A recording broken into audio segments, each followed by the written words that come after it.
Yo, yo. What's good? What's good? What's good? Good morning. Good morning. Good morning. Good morning, people. All right, let's get this thing started. Let's get this thing started. Good morning, Felix. Good morning, James Felix. Happy to see you here, man. Hopefully, you ain't working today. We are live on Twitter, Instagram, and YouTube. We are live on Instagram, Twitter, and YouTube. And I do have my Instagram set up on my tablet today. So if people join, I can see you. So, William Alex, welcome, bro. Appreciate you joining. We're going to get into some sports bets here in a minute after my recap. The last few times I've been logging on to Instagram, I've had it on my laptop and my laptop was in the other room, meaning I didn't see anyone joining or asking questions or anything. So I was literally ignoring everyone on Instagram, and I had no idea that I was even getting people coming in on Instagram because it doesn't necessarily show on StreamYard. All it shows me on StreamYard is Twitter and YouTube. How many people live we have on there. It doesn't show me how many people I have on on Twitter or on Instagram. So I brought it on my tablet today, and I put the tablet right in front of my desktop computer so I could see when people join or any questions they ask. So, like I said, I'm still learning all this. All right. So yesterday was really good. Back on track. Yesterday was an excellent day. Um, we did really well in Plug Talk as well. Our best bet did not hit yesterday, sadly. I believe I gave you guys the Blue Jays with the team total. That did not hit, but a lot of other things that I called out hit that were really good. Austin Wells was a amazing call out. He went yard, so that was really cool to see. And we had Morton for 7+ Ks at plus 200. That cashed. I mean, there's a lot of. I parlayed the two. I parlayed Morton and Austin Wells, and that hit. That was a big ticket, so that was cool. Uh, my biggest VIP play yesterday was I went 2-1 in VIP yesterday. Conklin was the only thing that did not cash, but our biggest bet was 3.5 units yesterday, which I put $250 on Moody to hit 2 field goals. I was like, okay, let me get that, and I put my boost on it. I put my DraftKings boost on it, and which I had to double bet because I actually had 2 tickets. Because not shocking at all because DraftKings is just like that.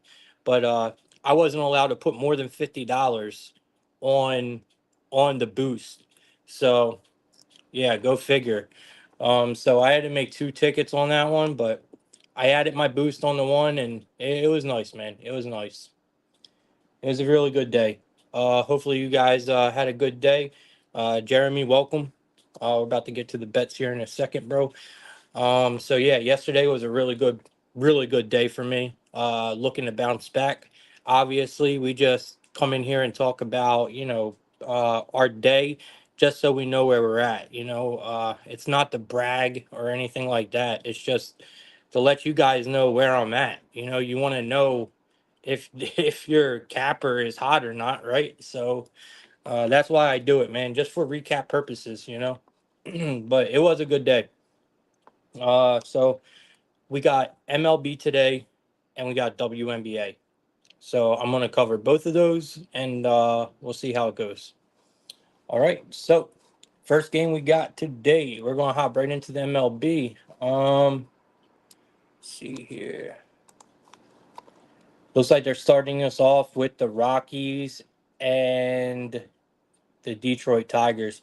Yo, after today's show, you guys let me know how you like it. Uh, if you like it better with me going through the DraftKings the way I did the other day. If you guys like me going through the DraftKings and all that, like step through step, so you guys can see how, because the last couple of days I showed you guys how I do the show. Like I showed you guys like every site that I was on. You know what I mean? You guys know how I did it the past couple of days. Let me know if you like it that way, or if you like it with me just leaving up the game and the pictures and us just going through Baseball Savant. I mean, obviously baseball is coming to an end, so I'm going to have a whole new format soon anyway. But I just want to know y'all's opinion. If you guys like me walking y'all through each bet, or you guys just want to leave it on one screen with the game on. So you guys just give me ideas, man. Like, you guys are in this show just as much as I am. You know what I mean? And I want to know what y'all like so I can make the show better for y'all. So if you were in here the last couple days, you know exactly what I'm talking about. I walked you guys through for the last 2 days on exactly how I do the show as I'm going. If you guys like it that way, let me know. I'll do it that way. If you guys just want it on one screen and just want me to go, we'll do it that way. But I definitely would like some opinions on how to, work the middle screen here, because there's a lot of ideas I have, and there's a lot that we can do with this stream. You know what I mean? I just gotta get the ideas and actually put it into reality. All right, let's get started. So the first game we got the Tigers playing the Rockies. Ugly game to start our day here. But it is a game nonetheless. All right, I need a minute. DraftKings is bugging.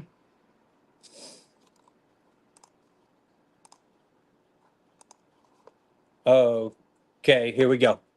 All right, guys, we're locked in. Let's get it. So first game, Tigers versus Rockies. Um, Good morning, Marcus Lane. Appreciate you being here, bro. Marcus Lane in the building. Good morning. Looks like James Felix, you're at work. I'm guessing that's a sad face. Yep. I hate it for you, bro. I really do. I hate it for you.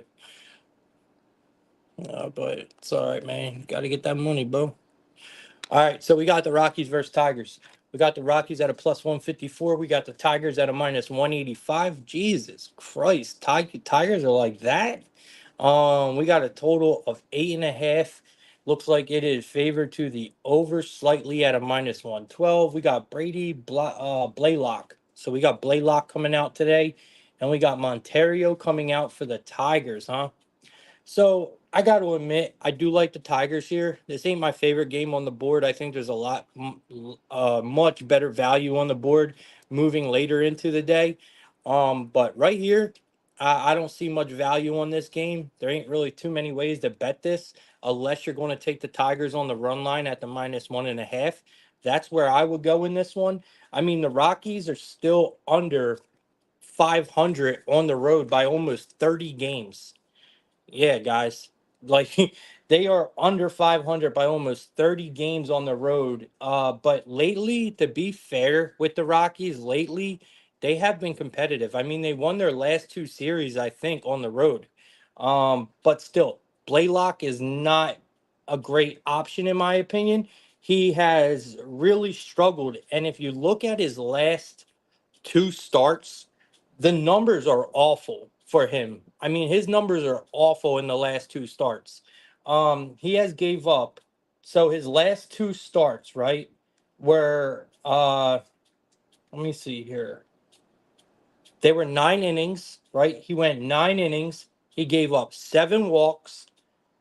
He gave up 10 earned runs, 2 home runs, and yeah, 7 walks. That's crazy. So last 9 innings, he gave up he gave up, man, that's crazy, bro. He gave up 7 walks, 10 earned runs, and 2 home runs. 7 walks, bro. That's crazy. So obviously he's struggling with uh with control right now. I never trusted Blaylock from the beginning.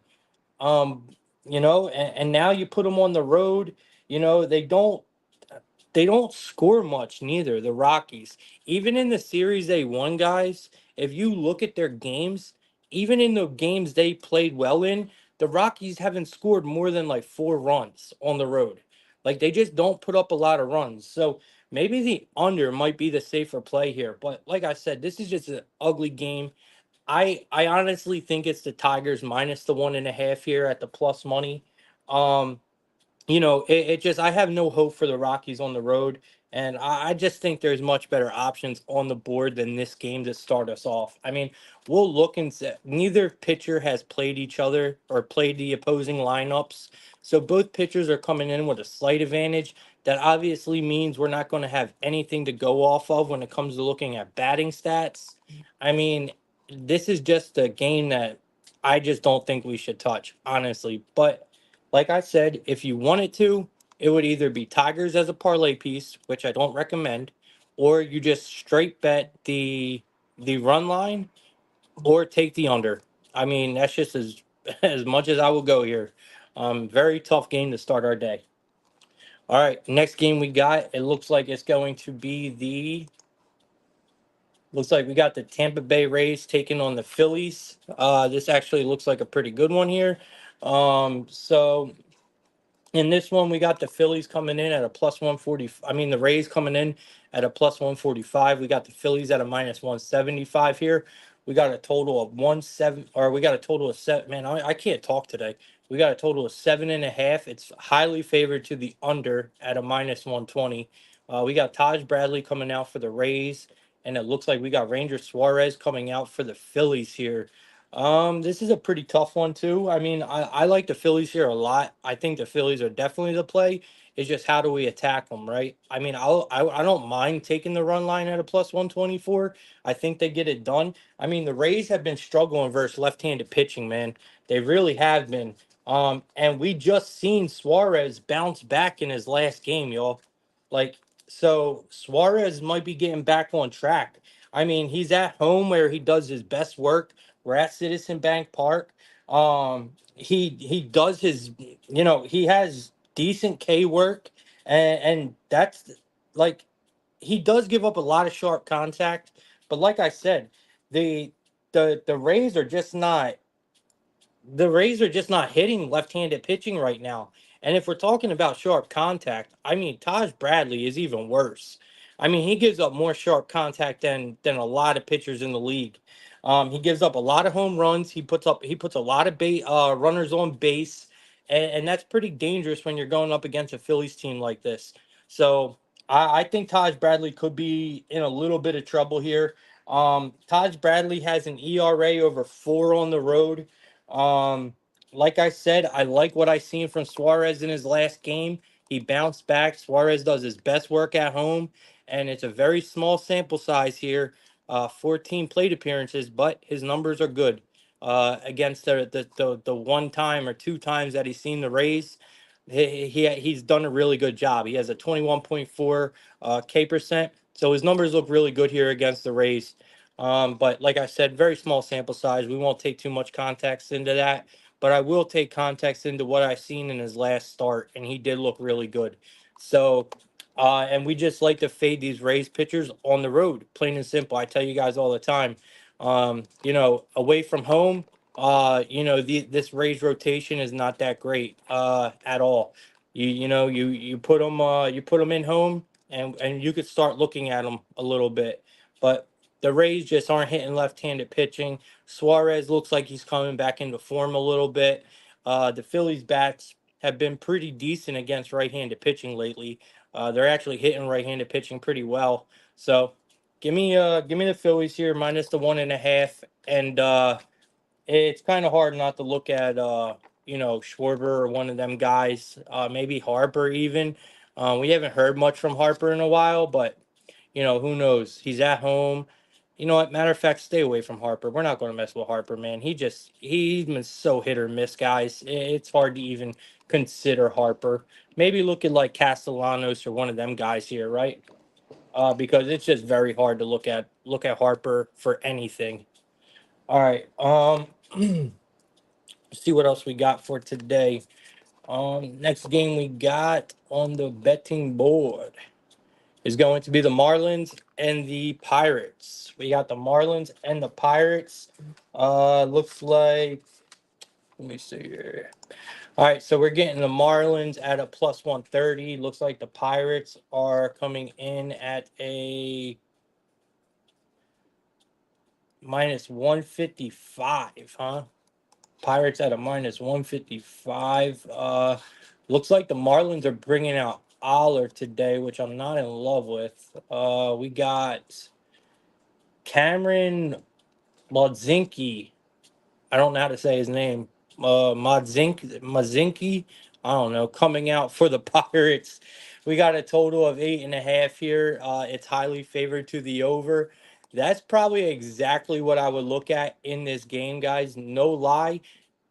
This looks like probably an over spot to me in this game. You got this Carmen Malzinki guy. He's 2-5 with a 3.73 ERA. You got Adam Oller, who is not much better. I mean, Adam Oller has been a bum, to be honest with y'all. He's 1-2 with an ERA over 4. And yeah, he does a little better at work here, but I mean, I don't know, man. You know, I I I could definitely see this game going under. It's just, do we trust these offenses? Right? That's my whole thing here about taking an. Yeah, we got two bad pitchers, but we also got two bad offenses. And the Marlins' last 8 games against the National League has gone under the total. But the problem is the Pirates' last 10 games against the National League has gone over the total. So, I mean, where do we go here, man? Pittsburgh played well over the last week or so. Especially in the bottom, especially in like the bottom, like the end of the game, the later innings is where they've been playing kind of decent, even though their bullpen is atrocious. The Pirates, they are actually, let me see. Yeah, bro, they are at the bottom. They are in the bottom of the league in runs scored. Aller's numbers are terrible, but it's a very small sample size. You got this Carmen Mozinki, don't even have, he's got 3 plate appearances. I mean, Jesus, man, today's card is disgusting. Yeah, guys, I'm sorry. I got to give you a pass on this one. I mean, take the Pirates if you want, but I don't like nothing in this game. Nothing. I don't want to take the over because I don't trust the offenses. I don't want to take the under because the pitchers are so bad. I guess I lean the Pirates here. I mean, we seen O'Neill Cruz. He popped off yesterday. The Pirates bats got a little active. I mean, let's rock with the Pirates here. We'll take the Pirates here at the minus 155, but nothing I'm in love with, guys. Nothing I'm in love with. Like I said, I like the later games a lot more than I like these early games. That's for damn sure. Because these early games are rough, rough, rough, rough betting. Um, all right. Let's keep it pushing, man. We got the Braves and the Nationals next, I believe. I'm not sure. Uh, Let me check. See what Baseball Savant has next, because that's what we're going by. Yep, we got the Braves and the Nationals next. So we got the Braves coming in. We got the Braves coming in at a minus 135. That looks good. And then we got the Nationals at a plus 114. We got a total of 7.5 here. Pretty low total for a Braves game. And we got it's slightly favored to the over. You got Ronaldo Lopez coming out for the Braves at a minus 135. And they're giving us Mackenzie Gore at a plus 114 at home. This is an ugly game again, but you guys know that I fade Mackenzie Gore, right? I mean, it's well known. If you watch Plug Talk, you know I fade Mackenzie Gore. But what I have seen lately from Mackenzie Gore makes me think that he's found something, okay? Because we know Mackenzie Gore does have good stuff. I mean, I like the Nationals here at this price. I'm sorry. I feel like they are begging us to take Lopez at a minus 135. And let's just look at what, like, Lopez has been awful when it comes to getting any kind of help.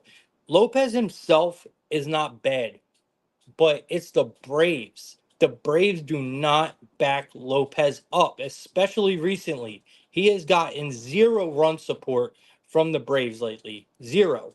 Um, and I mean, they're losing his starts when he's even pitching well. They're losing his starts. They lost the last two starts. I can guarantee you that. I don't know from on, but I know they lost the last two that Lopez started. And this same we let he lost to the Nationals. This same exact Nationals team was one of the starts Lopez started in. Actually, Mackenzie Gore just played the Braves as well, and Mackenzie Gore pitched really well in that game. So actually, in Mackenzie Gore's last three games, he has not gave up more than two earned runs. His K percent is through the roof, right? Over the last 2 months, Mackenzie Gore's K percent has risen like through the roof. Like his graph chart is like skyrocketed up in the last 2 months. His walk percent went down. Um, so his control is looking a lot better. He also, like I said, he just seen the Braves, right? He went 6 innings. He gave up one run, and he had 4 Ks in that game. I mean, look, we're getting the Nationals at home here. Mackenzie Gore has found something. He's pitching better. Ronaldo Lopez is not getting no support from the Braves right now. I think this is a Gore spot, man. I'm gonna take the Nationals at plus money here. You look at Mackenzie Gore's, we got a good sample size here too, guys. Um, he's got 93 plate appearances. He's got a 25.8 K percent with a 7.5 walk percent, an opponent batting average of a 235, an xWOBA a 298. Even Ronaldo Lopez has some really good numbers, man. Ronaldo Lopez numbers against the Nationals are actually beautiful. He has 43 plate appearances, a 32.6 K percent. He has a really high walk rate though. He has an opponent batting average of a 158 with an xWOBA of 267. Besides them walks, man, Ronaldo Lopez's numbers are fantastic. Um, Maybe this is an under spot, guys. Like if Mackenzie Gore comes out here and has a good start like he did last time, and the way Ronaldo Lopez been playing and the Braves not giving him any run support, this looks like an under. It really does. I want to go look at Ronaldo Lopez's pitching outs, and I want to look at, well, not his pitching outs. I would look at Gore's pitching outs, if anything. I want to look at Ronaldo Lopez's Ks. To be real with y'all, I want to look at his Ks here. So let's see what they're giving us for Ronaldo Lopez and his Ks. Why did it take me to tennis? I know nothing about tennis, but I will bet it if you guys got picks. So hit me up. I'm a DGen. We got tennis picks. Hit me up. I'll place the bets. All right, so let me see here.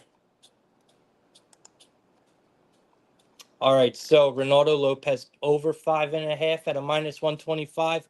Listen, I almost got scared yesterday of whatchamacallit, of what is his name? God damn, bro. Morton. Uh I almost got scared off of Morton because of that 5.5 at a minus 125. Remember? I almost didn't take it.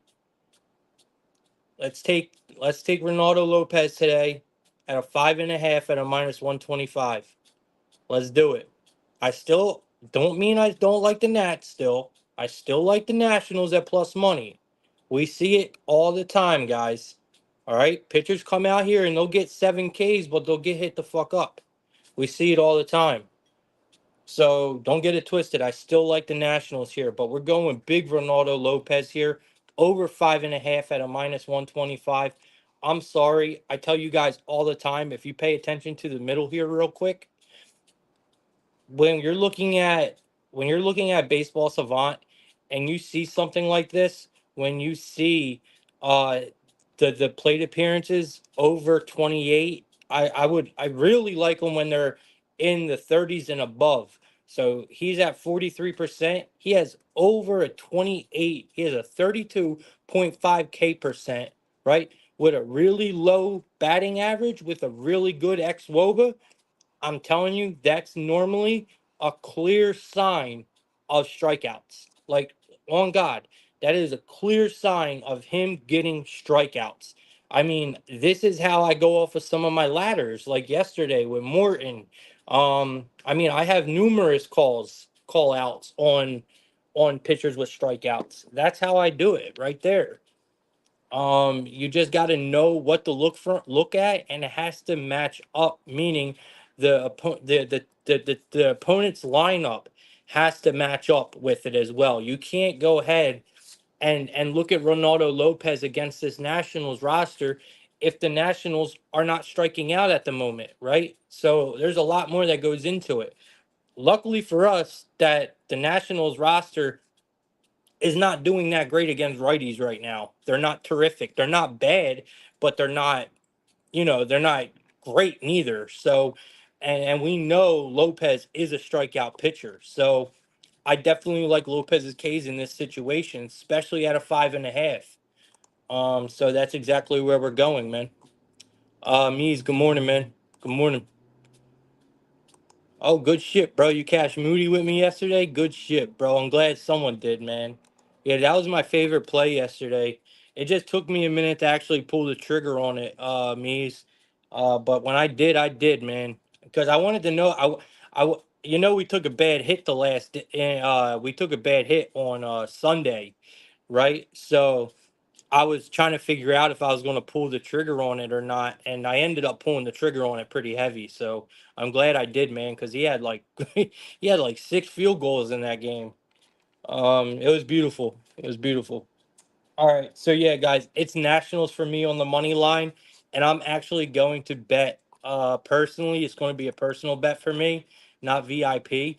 But we're going to take Ronaldo Lopez here. We're going to take Ronaldo Lopez over the 5.5 Ks, at a -125, and I'm pretty sure we could run this up. You're getting a 7+ at a +150. I don't love it as much as I did yesterday with Morton, but I do like this play a lot. 7+ at a +150 is good value in my eyes. So give me Ronaldo Lopez over the 5.5 at a -125, and give me the 7+ at a +150. And you guys want to hear something funny? His over 5.5 is a -125. They have his 6+ Ks at a -135. Go figure, right? Like what?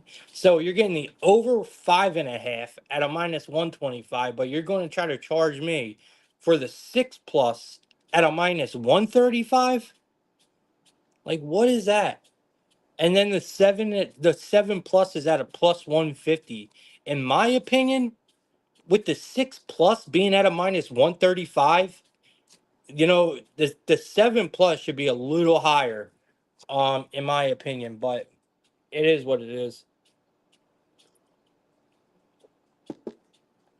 All right, let's keep it pushing. Let's see if we got any batters. I want to stay away from batters here, honestly, because this could be a lower scoring game, but there are actually some really good batters here, but a lot of strikeouts. They come with a lot of strikeouts, especially on the Braves side. Mackenzie Gorby sitting down some Braves, bro. Holy shit. Matt Olson, 15 at bats. He got 6 strikeouts. You look at Austin Riley, 12 at bats, 5 strikeouts. You look at Asuna, 15 at bats, 4 strikeouts. Loriano is the only one that looks like he has decent numbers that I would even consider taking on the Braves.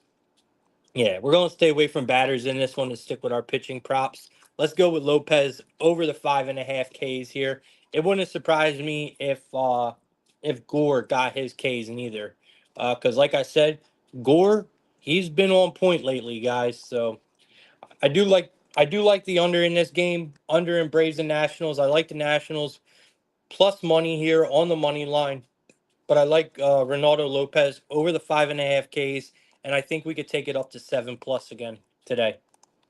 All right, let's keep it pushing here. Let's see what else we got. We got the Kansas City Royals taking on the New York Yankees.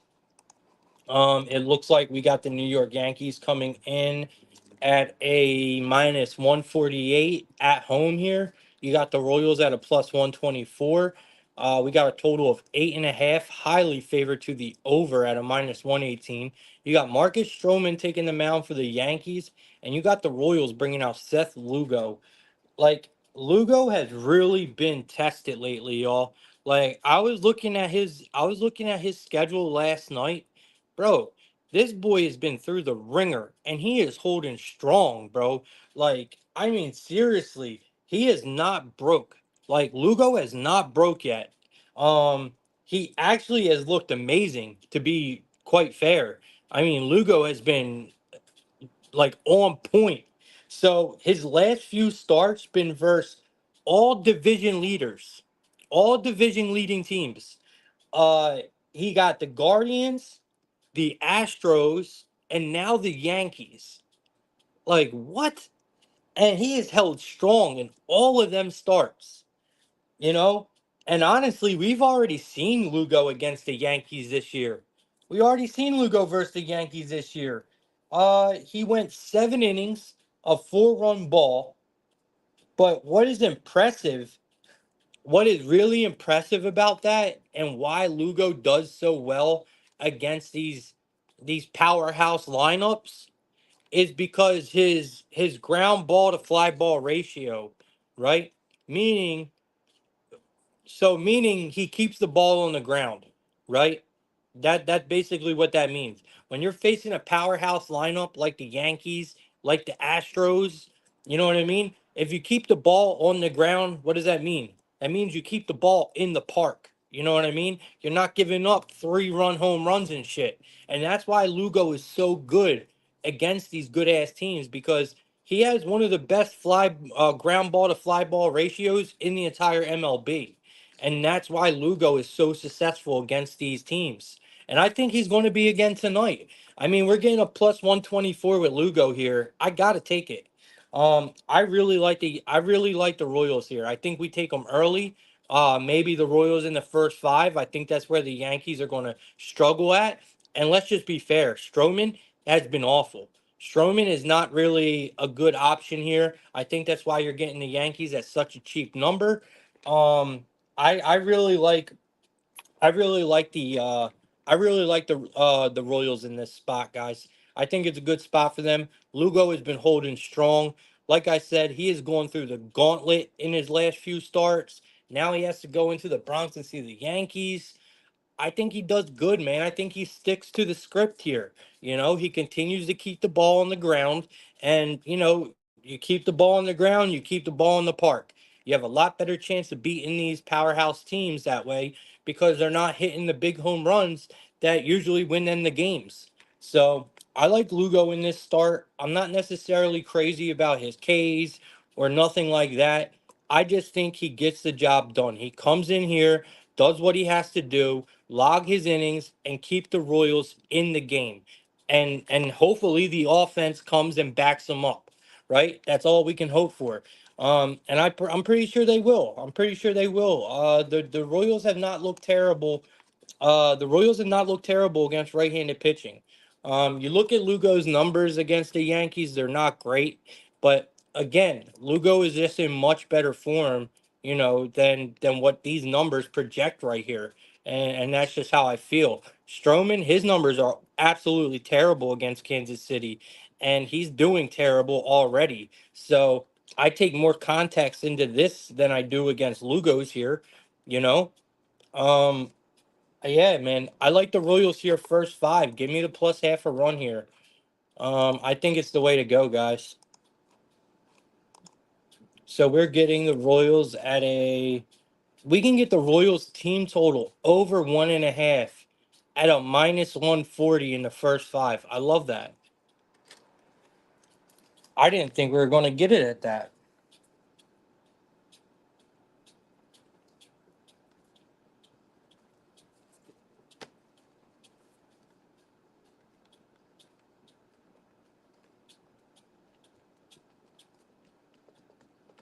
All right. Yep, that's exactly what we're doing right there. Royals team total first five over the 1.5, and I like the Royals plus the half a run in the first 5 as well. Yeah, I wouldn't be surprised. I wouldn't be surprised if the Royals aren't winning after the first 5, honestly.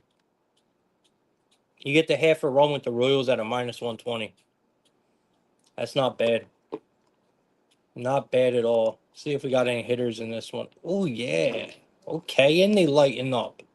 Man, you're getting Tommy Pham. Where have you been? Tommy Pham numbers are beautiful here. Jesus Christ. Adam Frazier's numbers are pretty nice when it comes to singles. Juan Soto, though. Ooh, that's the righty on lefty right there against Lugo. We know Lugo is known to give up a solo home run or so here. Looks like Birdie got a piece of Lugo too before. All right, so I got a decision to make here.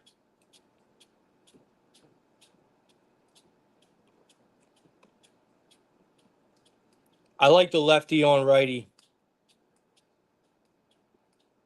No, I don't. I do. I like Soto. I like Soto against Lugo here. It's a lot of strikeouts though.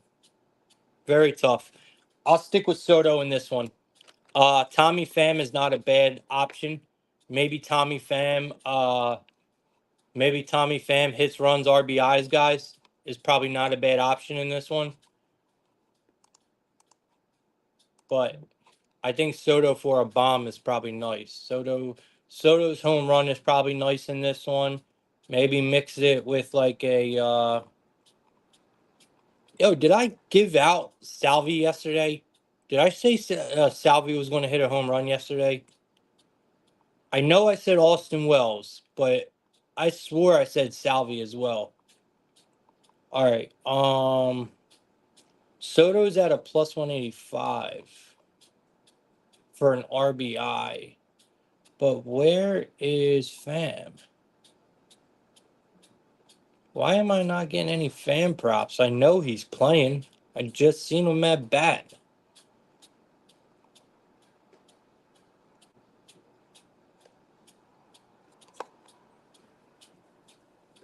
Oh, okay, here it is.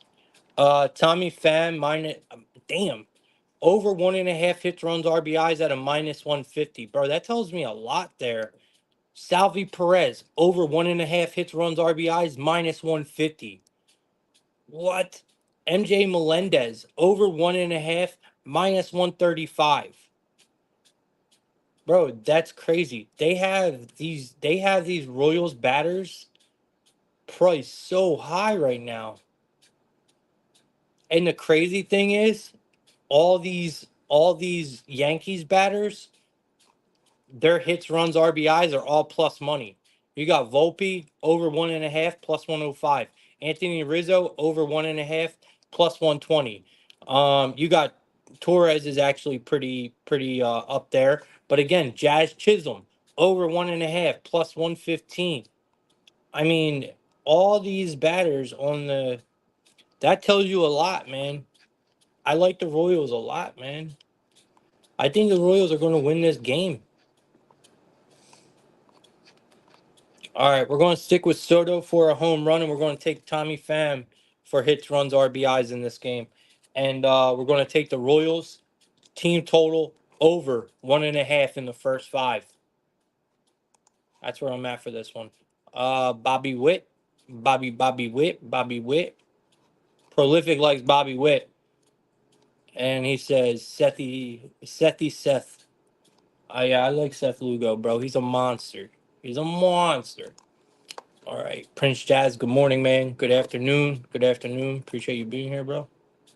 All right, so that's what we got for this one.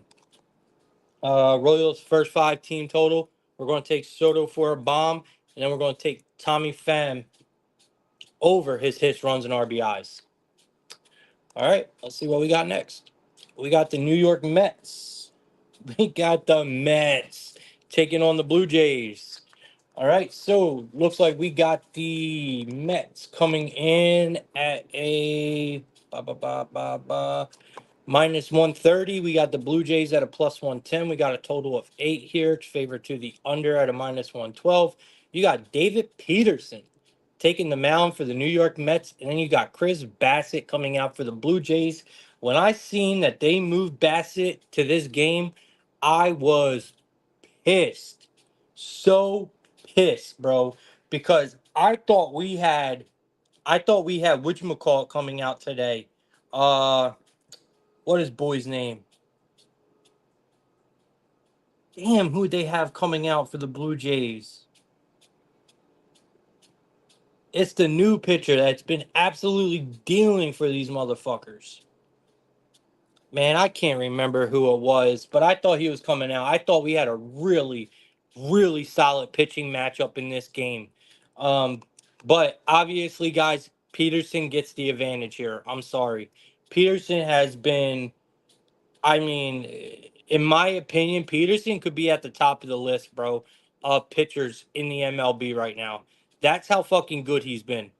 Like this guy has been a damn gem, bro, a damn gem. So, really, what I have here is we kind of know the Mets have the pitching advantage, right?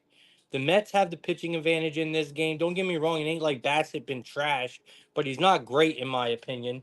Um, what the difference here is, the the Blue Jays have not been great against left-handed pitching. You know what I mean? They really haven't been. Um, and you already have a really good pitcher in David Peterson coming out. So it makes it very hard, man. The Mets, the Mets have looked really, really bad versus right-handed pitching. So it's kind of evens itself out here because Bassett could come out here and have a good start because the Mets are terrible against right-handed pitching. I mean, they're almost at the bottom of the league versus right-handed pitching in the last month. They have a K rate that's very high, right? The Mets do. They strike out versus right-handed pitching like a mofo in the last month. It's almost going up 60% in the last month for the Mets K percent, which is crazy. Um, you know, and I I mean this is going to be a low scoring game, man. I mean, that's just what I see. You got Peterson who's already a savage, the Jays that they can't hit left-handed pitching to save their life. You got the Mets who are striking out a ton against righties, right? I mean, this is going to be an under spot for me all day. I like the under here, and I definitely think we look at Bassett's K's. I don't know where they're at. Actually, let's look at this first. Oh yeah, Bassett's K. It's not as great, but so you got Bassett's definitely in to have a good game though. So check this out. Bassett, 86 pitches against plate appearances. I'm sorry. 86 plate appearances. He's got a pretty low K percent, which sucks. I wish it was higher. 17.4 K percent with a pretty high walk rate of 8.1. But he has an opponent batting average of a 179 and an ex Woba at 265. Obviously, David Peterson is not going to give us much to work with here because he hasn't really seen anyone off of this Blue Jays roster, which is understandable. He's still just coming in, but we already know we don't need numbers. We already know that David Peterson is a fucking savage, bro. His K work is disgusting. He pitches extremely well. I mean, he's one of my favorite pitchers in the MLB, bro. So already he's got 6 plate appearances against the Blue Jays with a 33.3 K percent, opponent batting average of a 167 with an ex WOBA of a 214. So yeah, it's numbers we can't rely on, but at the same time, you kind of can because we know David Peterson. He has been consistent. We know what we're going to get from him because we see it every time he steps on the mound. So, I mean, give me the under here. We're going to go check out Bassett's K's. I'm pretty sure they're going to have Peterson through the roof, and that's why I'm trying to ignore Peterson a little bit in this spot because I feel like a lot of people are going to be heavy on Peterson here, where really Bassett was the gem the whole time. So because I mean the Mets are just striking out at a ridiculous rate right now. So oh, I was wrong. They did it backwards on us. So Bassett is at a 6.5, and they got David Peterson at a 4.5. So I was completely wrong about that. Um, so maybe there is a little value with David Peterson here. The only thing I don't like is the Jays. That's the only thing I don't like. I don't want to back the Jays here. Hmm. I mean, they got Peterson's pitching. Maybe we just stay away from it. Maybe we just stay away. I mean, the under is probably the best look here. The under is probably the best look here. I like the under a lot in this game. We got two good pitchers on the mound. Well, one really good pitcher, another one that's going to do decent because the lineup he's going against, meaning Bassett, is really struggling against right-handed pitching right now. So give me the under in this game. We'll keep it simple. Give me the under Blue Jays Mets. When it comes to hitters, there ain't really too much I like in this game, man. I think it's just going to be a lower scoring game from start to end. So, all right, let's see what we got next. We got the Baltimore Orioles taking on the Red Sox. So we got the Orioles at a plus 120. We got the Red Sox at a minus 142. We got a total of 9 here. Favorite to the over at a 118. So it's highly favored to the over. You got Albert Suarez coming out for the Orioles, and you got Cutter Crawford coming out for the Red Sox.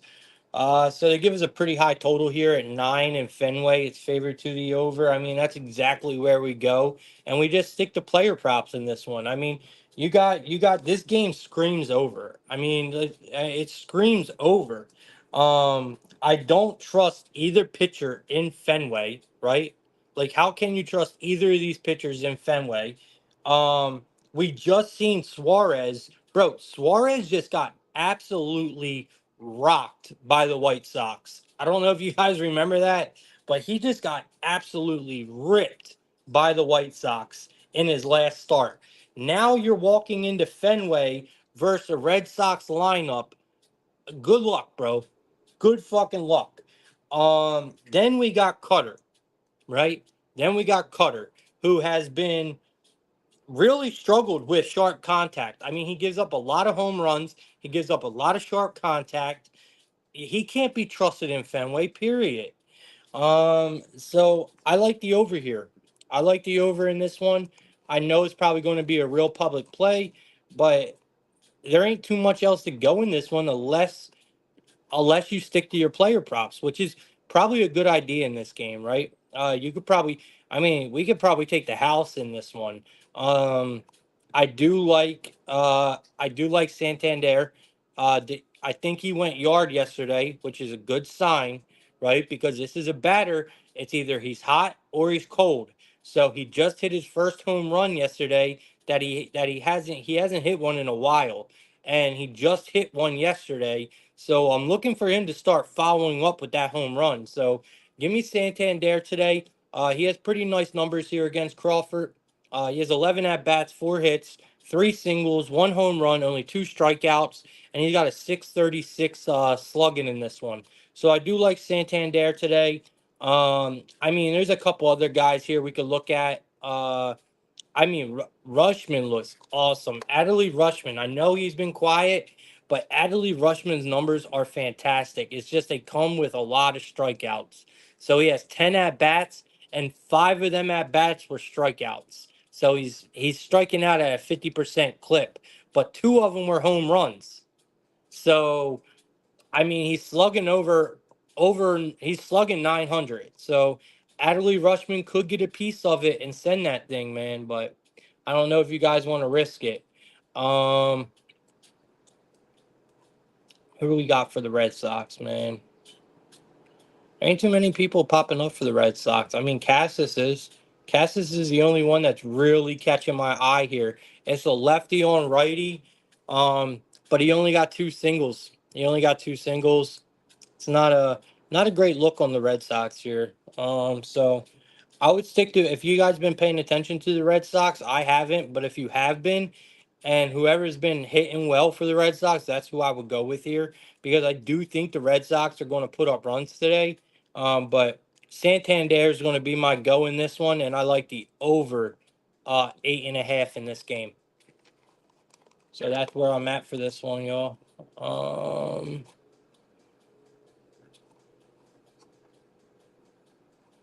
Devers. All right. So Prolific saying Devers or Prolific saying Gunner and Santander. Absolutely agree with you on that. And then Prince Jazz is saying go to the Red Sox after the All-Star game. He says it's been Devers or Duran, 2 total bases. All right. I'll definitely note that. Because I'm already on Santander Prolific, but I like the Duran look. I like the Duran look. I'd rather take Duran for the 2 total bases than Devers. I mean, if you're taking Devers for the total bases, I kind of feel like you're banking on a home run. So you might as well just take Devers for a home run. That's the way I see it.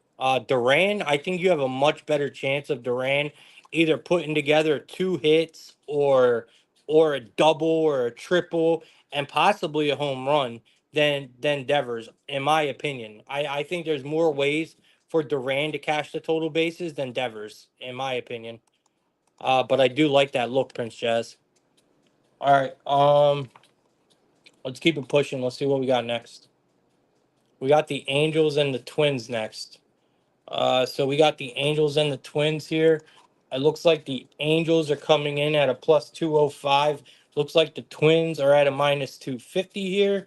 Looks like we got a total of 8, slightly favored to the under. You got Griffin Canning coming out for the Angels, and you got Pablo Lopez coming out for the Minnesota Twins. I mean, this is a big twin spot for me. It's just how do we take them, right? They're so damn priced so high. It's obviously a twin spot. Canning, maybe over Canning's walks, because I don't know if you guys been noticing, but Canning's been walking the world. I mean, Canning has just really got some bad control issues. Lopez been honestly, Lopez been locked the fuck in lately. Like Lopez has been pitching extremely good. Um, and you kind of have to give Canning his flowers a little bit for that last game versus the Dodgers, I guess, right? I mean, that last game versus the Dodgers, I mean, he looked good. But again, like I said, he gave up 4 walks, you know? Actually, he's given up 4 more walks in his last 2 starts. So, like I said, he's just walking the world, man. I mean, yeah, he pitched well against the Dodgers, but that kind of makes me feel like he's due. Like now you're due to get hit up by the Twins. Canning is just not a pitcher that we can rely on to string together good outings. Especially if your control is off that bad. Like, there's no way I can trust Canning here, guys. No way. I think the Twins get to him early as fuck in this game. So I like the Twins. I just don't know how to take them. Maybe Twins first 5 team total if it's not too bad. It's a 2.5 at a minus 110. I'm not in love with it. Not in love with it. Um,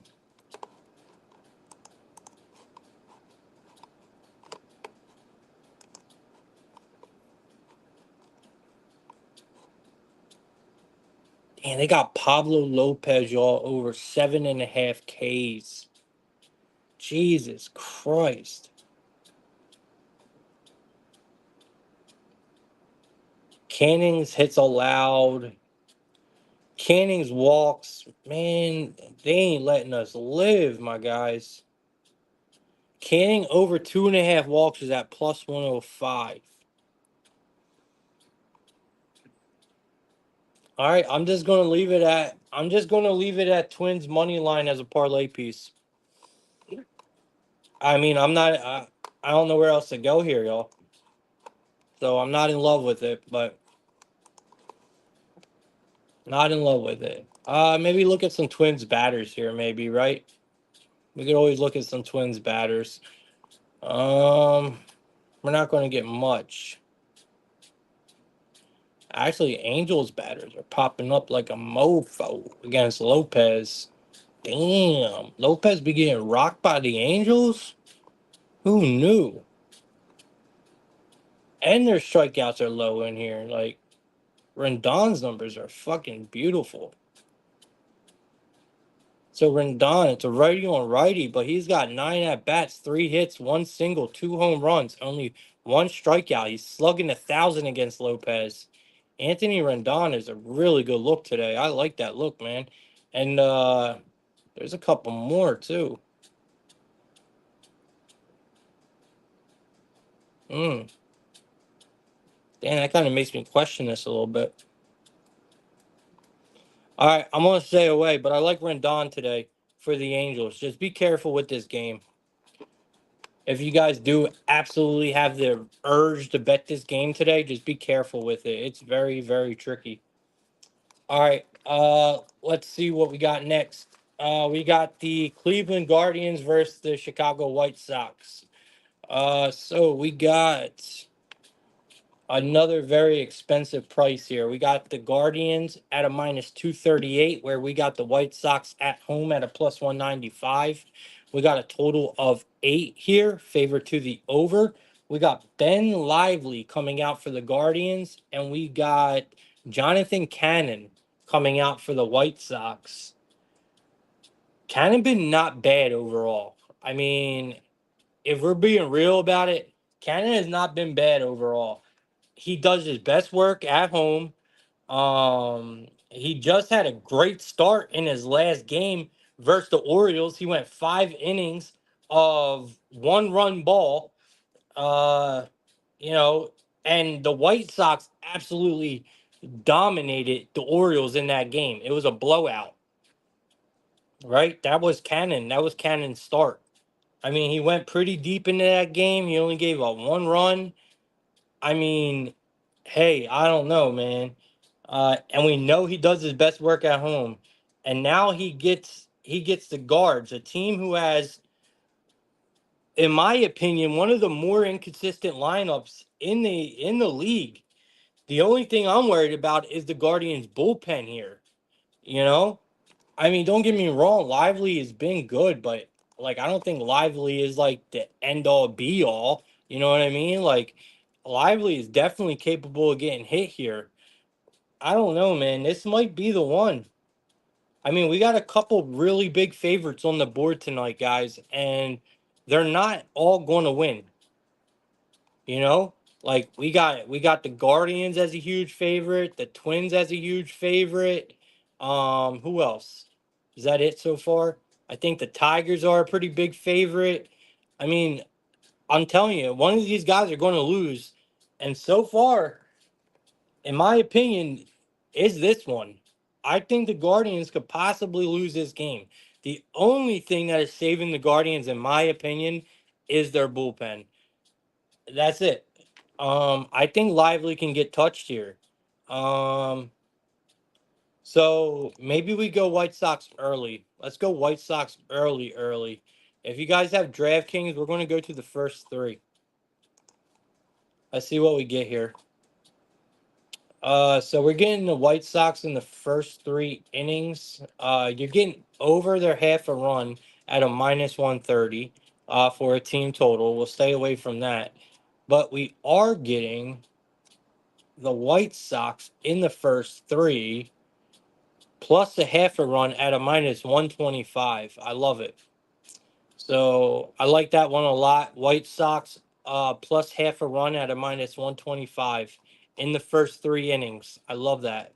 Then we got the first 5 innings for the White Sox at plus half a run at a plus 110. You could take the White Sox first 5 plus 1.5 at a minus 166. That's not terrible neither. A bit pricey, but not terrible, guys. Um, yeah, I think we just stick with the White Sox early in this one. That's what I like.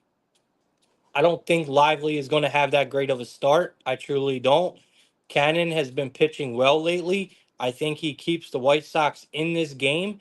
The worst I could see is it being 0-0 going past the third if the White Sox are not up. I don't think the Guardians are going to be able to get to Cannon that easily. I really don't. Uh, and they've never seen him before. So that gives him a huge advantage coming into this game. And Cannon's been pitching well. He has been. You know, Lively already has terrible numbers against the White Sox. So he's got 37 plate appearances, really low K rate with a very high walk rate, an opponent batting average of a 212 and an xWOBA of 350. They're not good numbers. I like the White Sox chances early here. Uh, if anyone's going to do anything on the White Sox, you got to give me Benintendi or Vaughn. That's two guys I like. Looks like Brian Ramos has got a piece of Ben Lively before. He's got 3 at bats. He's got 2 hits, 1 single, 1 double for Brian Ramos on the White Sox. Slugging 1,000, on base percentage of 667. Small sample size, but good numbers. Andrew Benintendi, that's your lefty on righty. He has some pretty good numbers. Same situation. 6 at bats, 2 hits, 1 single, 1 double. He has 3 walks, no strikeouts, slugging 500. So yeah, man, we'll stick with them two right there. Let's go with Ramos and we'll stick with Benintendi hits, runs, RBIs. And I like the White Sox early. All right. Just keep it moving. We got the Reds. We got the Reds and the Cardinals. Let's see what we got here. So it looks like we got. Okay, we got the Reds at plus 114. We got the Cardinals at a minus 135, it looks like. We got a total of 8 at a minus 112. We got Louder coming out for the Reds, and we got Palante taking the mound for the Cardinals at home. Cardinals at a minus 135 almost looks like a trap for the ways the Reds have been. I mean, Louder has not looked bad at all. And we're getting a really good price for him here. He does walk a lot of batters. I give him that. He does walk a lot of batters. And him having to see a Cardinals lineup who've been hitting right-handed, pitching really well lately. Um, you know, and the Cardinals are not striking out right now. The Cardinals' numbers are really good right now against right-handed pitching. I mean, they are hitting them extremely well. They're in the top 10 in ISO and OPS, and they have an extremely low K rate against right-handed pitching. And Louder walks the world, man. And the Cardinals have a high walk percent, so Louder's walks are definitely in play here. I like his chances, man. I actually like Palante's chances here. I mean, Palante's not a good option, but it looks like the Cardinals are going to be able to give him some run support here, and they're at home. I mean, this looks simply like a really bad spot for Louder. I mean, especially if the Cardinals continue the way they've been playing in the last 30 days. I mean, this looks like a really good spot, and he's never seen this team before. Palante has 70 plate appearances. He's got a 15.7 K percent with a 14.3 walk percent, that's high as hell. And then he's got an opponent batting average of a 220, xWOBA of 301. So his numbers are kind of like below average a little bit here for Palante, but that's expected. I don't necessarily trust Palante. He's never a good option, but I think he's the better option in this situation, especially if he gets the backup that I think the Cardinals are going to give him. So let's go look at Louder's walks real quick, and see what they're at. We're not going to mess with anything with Palante. Let's see what Louder's got here. All right, so we got Louder. We got Louder's walks allowed at a. They're not giving them to me. They're only giving me Palante's. They're only giving me Palante's walks. All right, I like the Cardinals on the money line here. I think we're getting them at a really good price.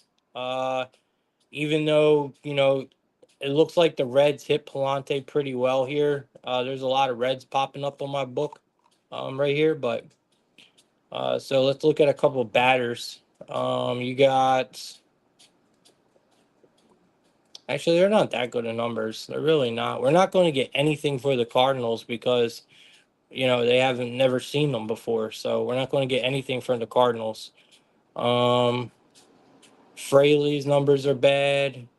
Tyler Stevenson's numbers are fantastic, but he's only seen them once. The one time he's seen them, it was a home. It was a double.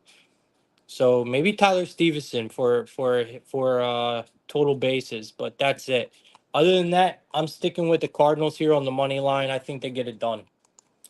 All right. Let's go to the next game.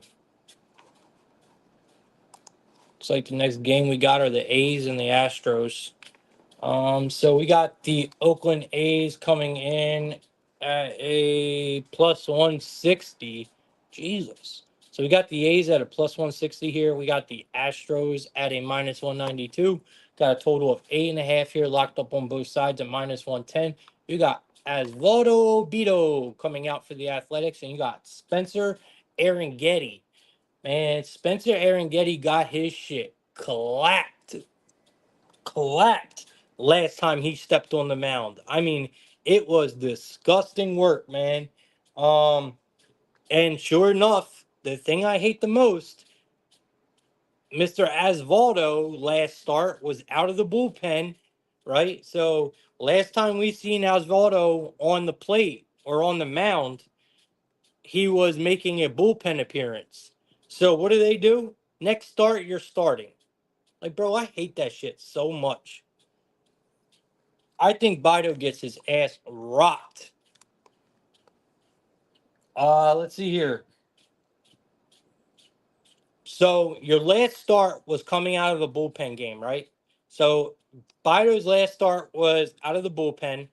We know he started games before, but your last start was out of the bullpen, which you look bad in, right? You didn't even do that great in that 2 or 3 innings that you pitched. I think it was two. He didn't even look good. Now you have to go on the road and you have to go face an Astros lineup. I mean, I think he gets rocked here. Now, Aaron Getty just got demolished by the Reds. I mean, the Reds absolutely whooped his ass. It was disgusting work, man. I think he gave up a ton of fucking runs in the first inning. But Aaron Getty does his best work at home. He is truly not a bad starter. I think he has a bounce back today against the A's lineup here on the road. The Astros have a really good chance of giving him run support early.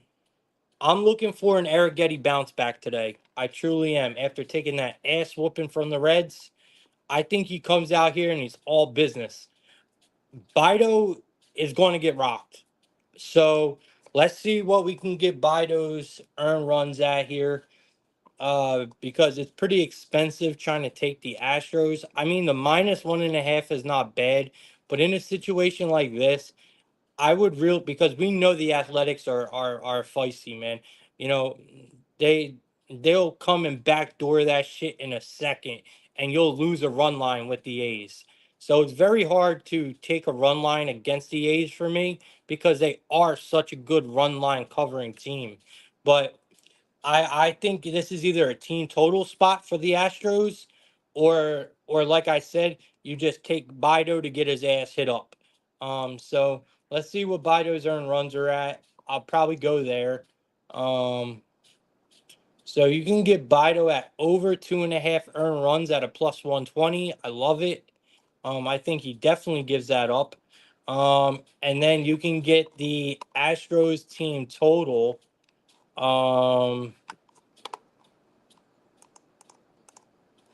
Get the Astros team total set at.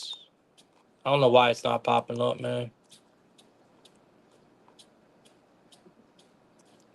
It looks like it's at a 4.5 at a minus 120, which ain't terrible. So that's where I would go in this one, guys. Astros team total over 4.5, and give me Bido earned runs over the 2.5 at plus money. If you're looking at anybody in this game for hitters, I mean, this is a spot where I would look at a couple lefties against Aaron Getty for the A's, honestly, because Aaron Getty does give up a ton of sharp contact, and we know that he has history against the A's a little bit. So I think first lefty that pops up in my head when I think of A's batters is JJ Bleday. All right, that is the first guy I think of. Uh, so I'm definitely going to go with JJ Bleday here. And the only reason why I'm targeting A's batters here for Spencer Aaron Getty is because I know he gives up a lot of sharp contact. I think he is going to give up a home run, maybe two solo home runs in this game. But I think he does enough to keep him in this. I think the Astros bats are just going to obliterate Bido, even though these numbers suggest differently. I mean, if you look at this, as Valdo Bidos, he has a great K percent, man. I mean, he has 22 plate appearances, so it's hard to take it into consideration because it is low. But a 31.8 K percent with a .270 x WOBA, where Aaron Getty's numbers are just disgraceful against the Athletics. Um, so I do think that Aaron Getty gives up a couple of home runs, but I think they're going to be solo bombs that aren't going to affect too much because I think the Astros come with so much run support today that the solo home runs ain't going to mean much from the A's. But like I said, I think if there's anyone who has a chance of going yard in this game today, it's JJ Bleday, hands down. I love him today. Aaron Getty, he has history. He has history against Aaron Getty. Uh, it's a lefty on righty matchup. I mean, I like Bleday a lot today, so give me Bleday for a home run in this one. If you guys want to take his total bases, I think that's a good look as well. All right. See what we got next. We got the Padres. We got the Padres and the Mariners next. So we got the Padres coming in at a minus 102, it looks like. So we got the Padres at a minus. They're actually at a plus 100 now.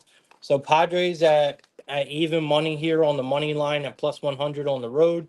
Mariners are at a minus 120. Got a total of 7 here. Locked up on both sides at minus 110. You got Pooh Darvish coming out for the Padres. And you got George Kirby coming out for the Mariners with his Pokemon ass. So two pitchers that are absolutely dog water, in my opinion. Can't stand either one of them. Kirby is much better at T-Mobile. I give him that. He is much better at home, and I've been very, very consistent on fading Kirby and the Mariners. Um, I don't fully trust them here, but, and there's a big but that comes with this. Darvish is not ready for the major league level. He's not, man. I don't care, bro. He's not. You guys should have made him do a couple rehab starts or something before you just threw him in the mix because it was a fucking mistake. All right, that's all I'm saying. He had no rehab starts, man. We talked about this last week on his first outing. Remember when we faded him? Because I told you guys, I was like, bro, he's coming into this game off of all that time with no rehab starts. And what happened? Bro, it's going to happen again. He is not ready. He is not ready. Yes, Darvish is a great pitcher, man. He's good. He knows what he's doing. He's good. But it's going to take time. I'm thinking he'll probably be in form for playoff. But in the meantime, he's going to be getting beat into submission to make him better. And I'm sorry, I know this Mariners team is dog water, but I think they have a real shot at getting at Darvish today. I really do. Now, let me see here.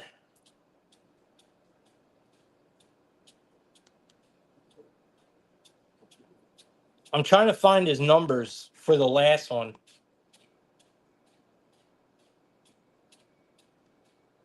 They pulled him in 2 innings. He gave up 3 earned runs. So yeah, okay. So he went his first his first start was versus the Tigers. He went two. He gave up 3 earned runs, 1 home run, and 2 walks in 2 innings, and they pulled him from Darvish. That was the game I told y'all that we need to fade him. And now here we are again. I don't think it's going to be any better. I really don't. I mean, the one thing the Padres got, again, like the Guardians, the one thing the Padres got in this game that would probably help them win this game is their bullpen. The Padres have the best bullpen in the majors, hands down, not a question anymore. They have the best bullpen in the majors, and that's what will probably save them here, because the Mariners' offense is just atrocious. But I do think they have time, or they'll have enough time to get to Darvish here. Do I think Darvish goes longer than 2 innings? Yes, I think he goes longer than 2 innings here, but I still think he's going to get rocked. I mean, I don't trust him at all. I'm going to put my faith in the Mariners early in this one. And with a total at 7, that means we're probably getting a team total for the Mariners here pretty low in the first 5. Probably a 1.5. Yeah, they're both 1.5. Mariners 1.5 team total first 5 at a -135. We're going to take it, man. Is it my favorite play? No, because we know this Mariners offense is awful. But I think, like I said, guys, I don't think Darvish is ready for the majors. I really don't. I think he needs more time. I think he needs a couple rehab starts. I think they should send his ass down for a few games or something. Because he is not ready, man. He is not fully healthy. He is not ready.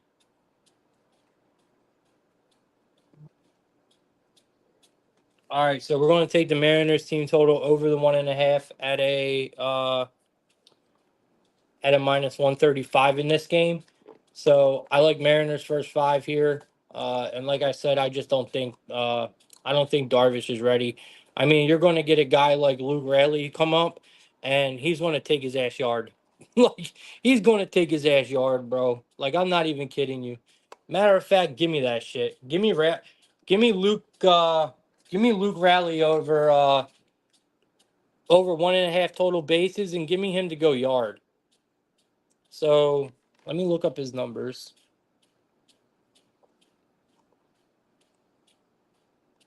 Okay, let's fucking go. So Luke Raley, it's the lefty on righty matchup. He has 8 at bats against Darvish already. And this is probably when Darvish was fine. He has 8 at bats against Darvish. He has 4 hits, 2 singles, 2 doubles, only 2 strikeouts, and he's slugging a 750, on base percentage of 556. Luke Raley is taking Darvish yard today. All right, so we're going Raley, home run. I might put that shit with a JJ Bleday.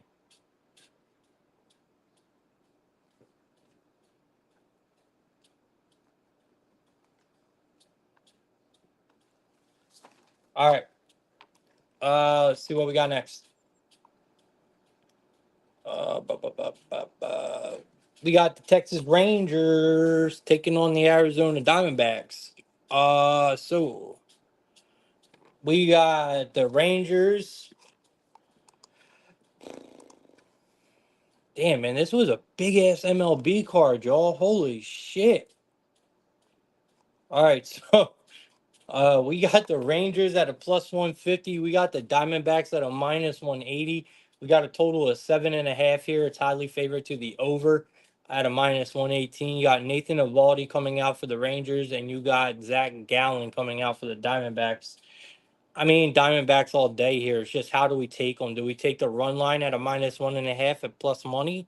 I mean, it's at a +124. It's not bad. I'm definitely not backing Evaldi and the Rangers here. I can promise you all that. I mean, both starters have been up and down all year. It's not like we could sit here and praise Zach Gallen. I mean, he hasn't been great, but there's no doubt that you know, uh, they both got talent.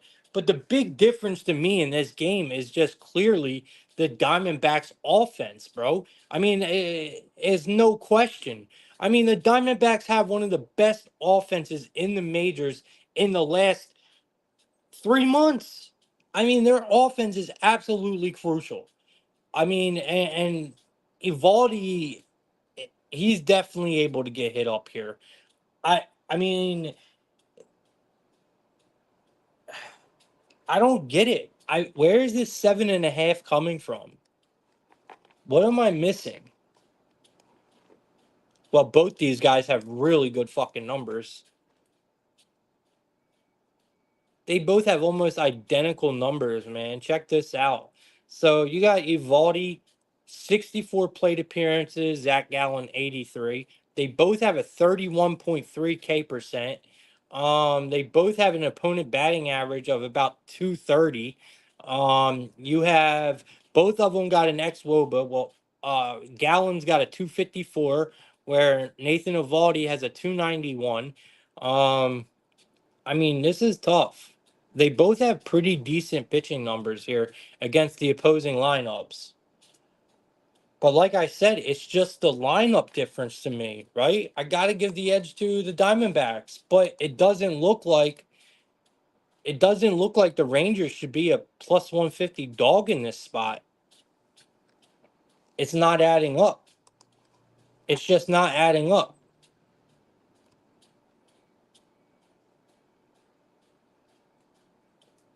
All right, so I like the over.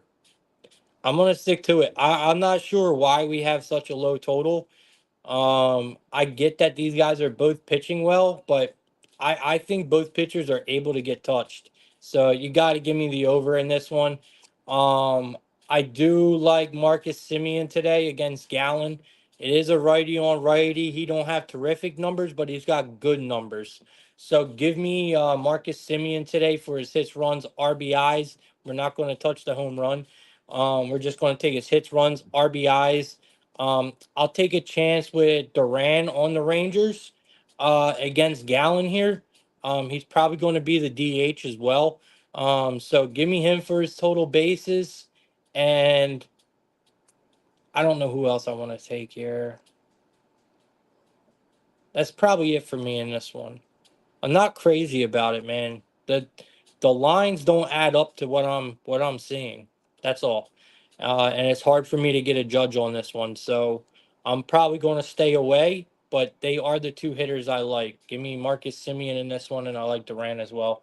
I like the Diamondbacks money line here, and I think the over is probably the play if you want to just talk about value wise. I think it's the over. But I mean, I think the Diamondbacks offense is just way better than the Rangers. All right. Next game we got the Brewers and the Giants. This is a great fucking game, man. Um, this is a great game in my opinion. So we got it don't look like anybody here for the Giants. So we got Aaron Savale coming out for the Brewers, and we got no one listed for the Giants. The Brewers are at a -125. The Giants are at a +105. We got a total of 7.5 here. Another low total, favorite to the over. With Aaron Savale coming out for the Giants, let me see if I can find a pitching matchup for the Giants. I'm almost positive it's Birdsong. I believe it's Birdsong's rotation today. But with the way pitching has been in the MLB lately, man, you just never fucking know, bro. You just never fucking know. I mean, you can literally go off of something and last minute they're throwing out someone out of the bullpen. But it is Birdsong's rotation, so that's who we're going to fucking go off of. Because technically it should be Birdsong today. But with them not having anyone listed on DraftKings or Baseball Savant or Switch Analytics, that's telling me that they're just gonna fucking do whatever they want. So I mean, we just seen if it is Birdsong and Savale, that's what's making me think that it is going to be because, like I said, it's his rotation because we just seen this same exact pitching matchup not too long ago. August 19th or 29th, August 29th. We just seen this same exact pitching matchup where Savali went against the Giants and Birdsong went against the Brewers. So I'm almost positive we're going to see that again today. And if we do see that again today, what happened in the last game was the Brewers dominated that game. Savale Savali pitched damn near shutout. No, he did pitch a shutout. It was 6-0. It was 6-0 Brewers in that game. So Savali pitched a shutout. Birdsong had issues in that game. He gave up 5 earned runs with 1 home run, where Savali, like I said, Savali pitched a damn gem. Savali gave us 7 innings with 7 Ks and a shutout. So, I mean, Birdsong is a solid option. He is, and he has good K work, right? We know the Giants get we know the Giants get all, I said this before. The Giants get almost all of their runs off of bombs. Like that's how the Giants get their runs. It's home run or nothing for the Giants. I swear to God, bro. But that comes with lower scoring games, right? That's why the Giants play, not only because Oracle is such a hitter friendly park.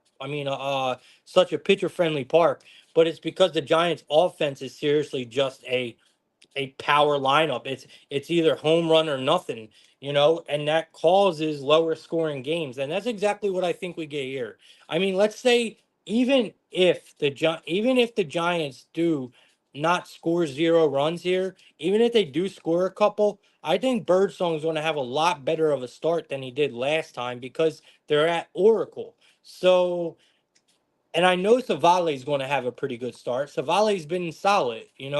So I like the under 7.5 here. It's a no-brainer for me.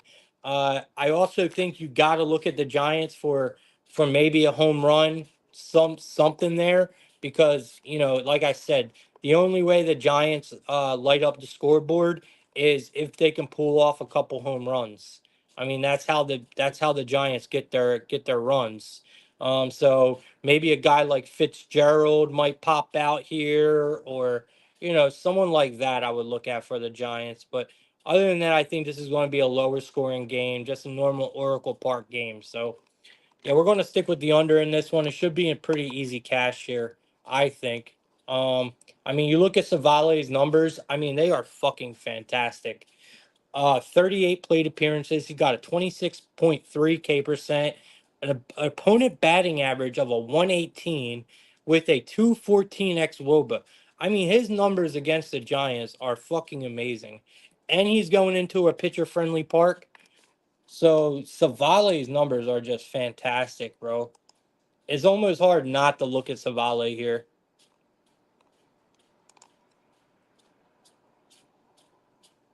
That's the shit I don't get.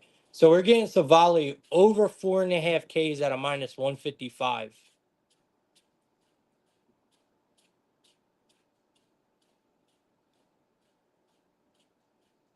We got 7 innings out of him last time. They're giving us Savale out recorded at a 15.5 at a plus 105. Last game, August 29th, same exact pitching matchup. We got 7 innings out of Savale with 7 Ks.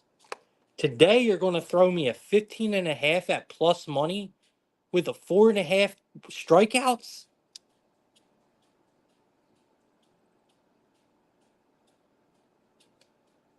Does he get rocked?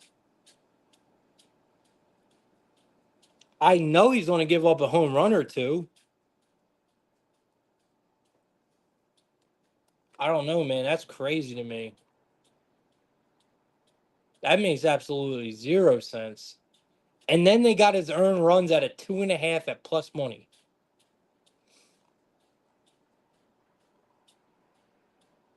I mean, it just makes no sense. I don't know. Let's move on. I have no idea.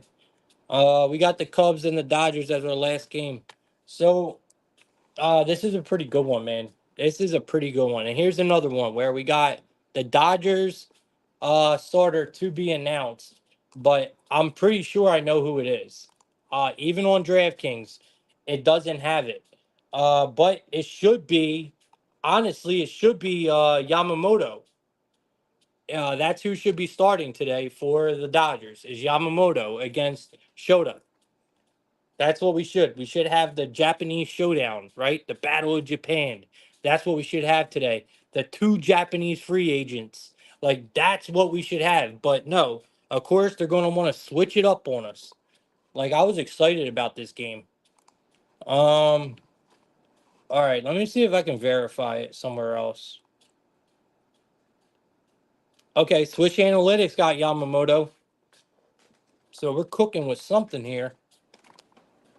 All right, I'm going with it, man. We're going with a Japanese showdown today. I don't care what DraftKings says or Baseball Savant. It's going to be the Chicago Cubs at plus 140 here. We're going to have the Dodgers at a minus 166 at Dodger Stadium. We got a total of 8. We got Shota Imanaga coming out for the Cubby Bears, and then the Dodgers are going to bring out Yamamoto. Like I said, guys, we got the two biggest Japanese free agents in the game coming out today, right? For the Battle of Japan in America. Like this is going to be awesome. Two really good pitchers, man, that really have made a name for themselves in this league, and I respect the shit out of both of them. I mean, they both are really good pitching. We know Yamamoto is returning from injury, right? And maybe that's why he's questionable here or whatever the fuck they got going on because we know he's returning from injury, but he's had an overall great season. And if I think from what I've seen from Yamamoto so far in the season is he's going to start if he can, right? Like it's not going to be like, "Oh, I sprained my finger," or like, "Oh, I got a bruise on my leg, I'm not playing," like a lot of MLB players do. Yamamoto seems like he's going to play, especially if he has a chance to go head to head with Shota. I think it's going to be awesome. I think it'll be a great pitching matchup. Um, you got, I mean, Imanaga, man, this guy has been fucking incredible. So he's 12-3, right? 12-3 with a 2.99 ERA. He has not gave up more than 3 earned runs in 5 straight starts. I mean, he is in great form coming into this game. Yamamoto, I think he's going to play just because I think he has that intensity in him where I don't think he's going to back down. If he is 100%, if he feels like he's able to play, I think he's going to come out and pitch. But again, he's coming off an injury. Yes, you're at home. That helps. But you're going up against Shota, man. Okay? And Shota probably cares about this game just as much as he does. So if I had to back anyone, bro, I'm sorry. So if you tell me that you don't think Shota Imanaga is not going to get some Cy Young votes, I think you're out of your mind. Shota is going to get some Cy Young votes, without a doubt. He's been that good, bro. So I really do think this is a Cubs spot. I don't think you will rarely ever get Shota Imanaga at a plus 140 ever again.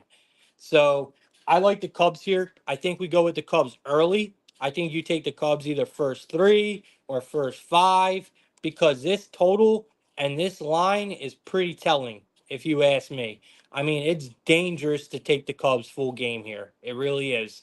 But I think early, Shota's in here. I think the first 3, 4 innings, Shota's untouchable. But eventually, Shota will wear down and probably give up a couple runs, and the Dodgers will probably never look back.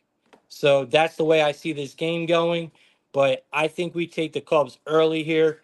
Give me the Cubs first 3 plus the half a run, and give me the Cubs in the first 5 plus the half a run here. And like I said, Shota is just, in my opinion, he deserves Cy Young votes. So he definitely deserves to be in the conversation.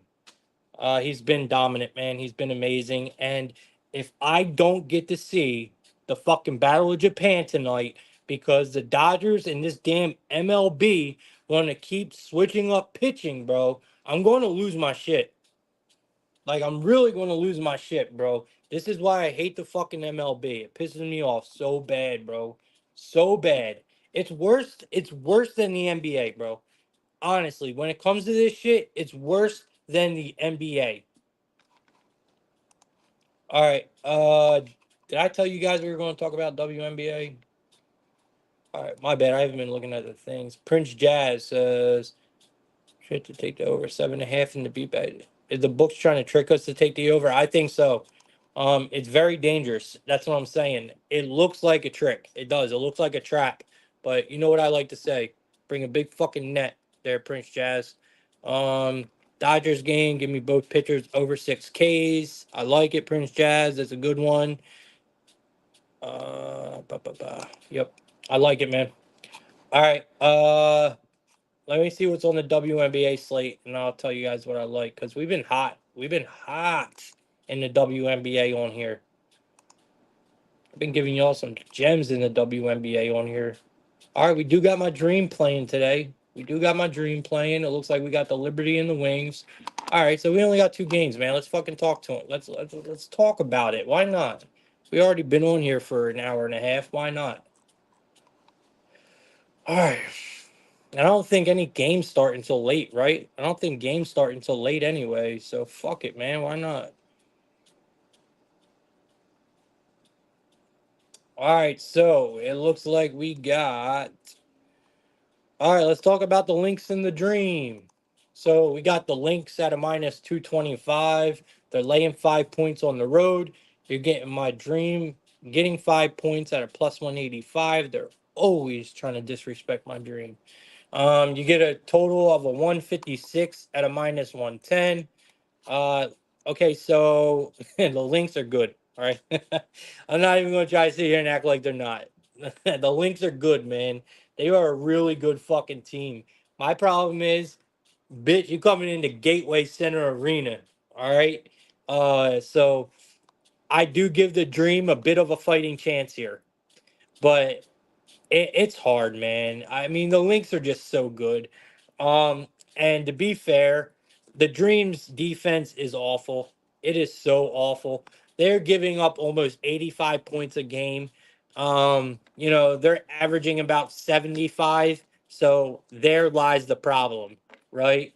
That definitely lies the problem. Howard's been playing really good ball. She's been really good. Last game you seen the Dream with the against the Fever, and the Dream took the Fever to overtime. It was actually a really good showing, man. Howard stepped up big in that game. Um, a lot of players stepped up big against the Fever from the Dream, but that's what's kind of making me feel like okay, this is where they're going to get their ass whooped. You know what I mean? Even though they are at home, but they just had a really good, yeah, they had a letdown in overtime, but still, that was a really good outing from them. The Lynx are coming off of another win where they just beat the Mystics, um, where the Lynx, you know, their defense is normally not that bad. In that game, they gave up 71 points, man, which is not terrible. Like, this defense is not that bad. So that's a big part of the Lynx success is their defense. So I'm a little worried about the Dream in this spot, just being able to break through that Lynx defense. The Lynx defense has been so strong. So I think that's where our problem lies here if we're trying to take the Dream. I don't think you should even be trying to back any player props in this game. I think you just lay the points with the Lynx here. Now, if the Dream would have got blown out by the Fever, I would say okay, this could be a Dream spot, especially with a line like this, but you might be getting a bit recency biased with a 5.5 here because of how well the Dream played against the Fever, which really sets them up for failure in a game like this against the Lynx. So I think we're getting kind of a bargain here with the Lynx at a minus 5.5. So I'm gonna go ahead and if it's a trap, so be it. I'm gonna go ahead and fade my Dream here. Give me the Lynx minus 5.5. I think you're getting kind of recency biased off of how well the Dream played against the Fever, and I think it kind of sets them up for failure here. So give me the Lynx here, laying the 5.5. The next game we got, it's the Liberty playing the Wings. All right. Not crazy about really either one of these teams, but I do know enough about them. Liberty uh, is just like the Lynx, man. Liberty is a dominant team. They're like two of the top teams in the WNBA, right? So we're just laying more of a hefty of a price here. Liberty are on the road at a minus one. They're minus 520 on the money line. We're laying 10 points with the Liberty, and you got the Wings getting 10 points at home. So we got another home dog that is kind of known for fighting a little bit here. But you got a total of 174.5. That's where the big difference is between these two games to me. Is this Liberty and Wings game? I think it's going to be high octane. It's going to be back and forth shooting. It's going to turn into a shootout, right? Where the Lynx and Dream game will not. So this game, this Liberty and Wings game is where we target our player props, right? Because this will be a fast-paced back and forth game. I could see it right now. The line did open up at a plus 9.5 in favor of the Liberty. The total has moved quite a bit. The total opened up at a 169.5. So you already see the public absolutely slamming the over. So we lost a ton of value on the over already. I mean, if you caught it at that 169.5, man, you got a good one. Now we're sitting at a 174.5. I think you're pushing it. I think there's value on the under at this point. Just because it's a really high total. Is this going to be a fast-paced game? Yes. But like I said, there's always a chance of a blowout when you're playing the Liberty. And if the Liberty are blowing out the Wings, well, it's going to turn into where it slows down. So I think the total being raised this much is ridiculous. I think there is value on the under now at the 174.5, even though it is dangerous taking an under in a game like this. But like I said, the books opened it at a 169.5. There's nothing but value on the under here. I do like the Liberty here laying the points. Liberty's defense, you know, has not I mean, you look at the Wings last game, right? And I mean, the defense is just not there. I mean, when you give up 92 points to a team in the WNBA, there is something seriously wrong. And that's what the Wings did in their last game. They gave up 92 points, man. And now you have to play a Liberty team, which their defense has not been bad, really at all. Liberty actually been playing some decent defense. So, and they're winning. Like, this is just a complete mismatch in my eyes, right? Liberty are light years ahead of the Wings, in my opinion. They're playing much better defense now, the Liberty are. Their offense is strong. I mean, don't get me wrong, the Wings' offense is strong as well, right? But their fucking defense is so bad, bro. Their defense don't exist. It doesn't. The Wings don't have defense, period. Now the Liberty's defense is strong. Their offense is strong. I mean, they're just a well-rounded, better team, man. So, with that being said, we know the Wings are not going to play defense. Okay, so you have to look at Liberty. You have to look at Liberty player props. First one that comes to mind for me on the Liberty is always Kelsey Plum. Always. You could take her PRA. She dishes the rock a lot. So you could look at her dimes. She gets a lot of assists all the time. Her points are always a gem because she goes out there and balls. So I like Kelsey Plum tonight. I know she had a big game last time, but I think she comes out here and balls. There's no defense going to be held on her. I don't think anyone on the Wings can stop her. So give me Kelsey Plum here. I'm going to take her points and assists to go over. I don't know where they're at, but let's find it. I might not even get it, to be honest with y'all. Yep, I'm not getting it. So you can get her points though, if you want. You can get her points at a They're not even giving it to me. Why are they not giving me her props? Is she not playing or something? And like, what am I missing here?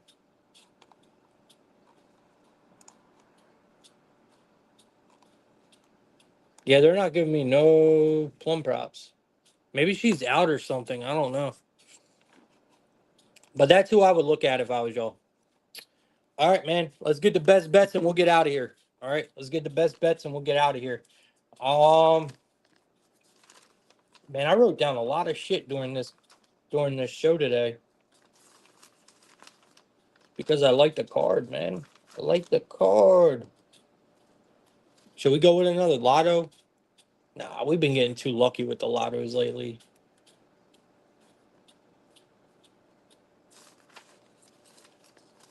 There's a first five that I liked a lot. Oh, the Royals. The Royals first five team total. That's where we're going. Royals first five team total over 1.5. That's my best bet for today. We did get back on the losing streak though after four straight best bets winning. We dropped yesterday's on the dumbass Jays. Always the Jays, bro. Always the fucking Jays. Today we're going with the Royals though. Over 1.5, first five, team total. Love it. That's my best bet. Um, Listen, man, if you guys ain't in VIP, you're missing out. Highly suggest you guys join. My VIP alone is $30. If you're a new member, you can get 2 months for $30 and you can do whatever you want with that free month. You could give it to a friend or you could leave it for yourself. It's up to you. But if you're a new member, you get 2 months for $30. It's an absolute steal. I will make you money. I promise you. And you can ask my members, man.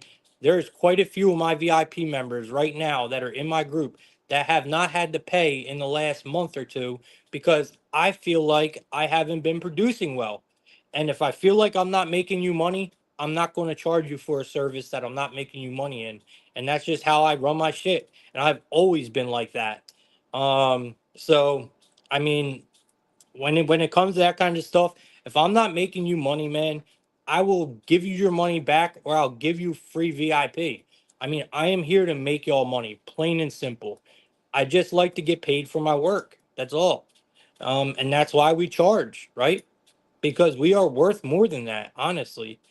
At least I know I am, and my guys are. My guys are worth more than that, man. We are a good ass team, bro. So you guys can get me for $30 for your first month. You get one, you buy a month free, or you buy a month, you get one free. With my solo plan. If you want to get in all NFL season, we dropped it down to 150 for the rest of NFL season. So you get me, Takeoff, and Oliver in a group text all of our plays all NFL season for 150. Bro, you cannot beat that. It was 200. It's now at 150, man. Like it is an extremely valuable deal to have us three at your side all NFL season long, all sports. That means you're getting some of MLB. I mean, you're getting MLB playoffs. You're getting some of the NBA. You're getting college football. You're getting all NFL season. I mean, dude, it's ridiculous. I think even college basketball might be wrapped up in there at some point. Like, come on, man. $150 for all NFL is insane, man. But hit us up, man. We got it for y'all. If not, we're here every day giving out free picks, man. But like I said, if you guys want the real gems, like yesterday, I didn't give out Moody's field goals over 1.5 yesterday. That was my biggest bet of the day. If you were in VIP, you smacked 3.5 units on that. I mean, shit, you already heard one of them say it. You know what I mean? Like we make money, bro. I don't get why people are not signing up with us. It's an investment. That's all it is. It is an investment. You will make your money back. You just got to invest in it. That's it. And you got to be disciplined. When you join our VIP, you got to be disciplined. You are not going to get, you can easily tell everything we put out and not have to worry about shifting through 100 tickets. If you strictly bet what our VIP channels give out every day, you'll be able to watch games, enjoy them, make money, and not have 101 tickets in. I mean, you just got to be disciplined and not bet outside tickets. It's that simple. You just stick to what we give and don't put in all these separate other parlays. And I promise you, you will make money with us. I promise. And like I said, if not, I'll either give you your money back or I'll give you free months of VIP until you do make your money. So I mean, it's a win-win for y'all, man. All we like to do is get paid for our service. That's it. That's just like anyone would. When you have something good, you want to sell it, right? And that's exactly why we do this. I mean, the reason why I do Plug Talk is because I love talking sports. I love helping people make money. I love doing it. And this is a good opportunity for me to show you guys, like, I'm not just a logo. Like, I'm not just the plug. You know what I mean? Like, I'm an actual guy behind this, putting in the work, doing this every day, and I know what I'm doing. Like, these other people who can't come on and do this type of shit, they're the ones you got to worry about, bro. You know? But like, this is just a good opportunity for me to advertise my work and show y'all like what I'm about, how I do stuff. Like, it's like a level of trust here, you know? Like, you guys are not investing in, some bozo. Like, basically, you get what I'm saying?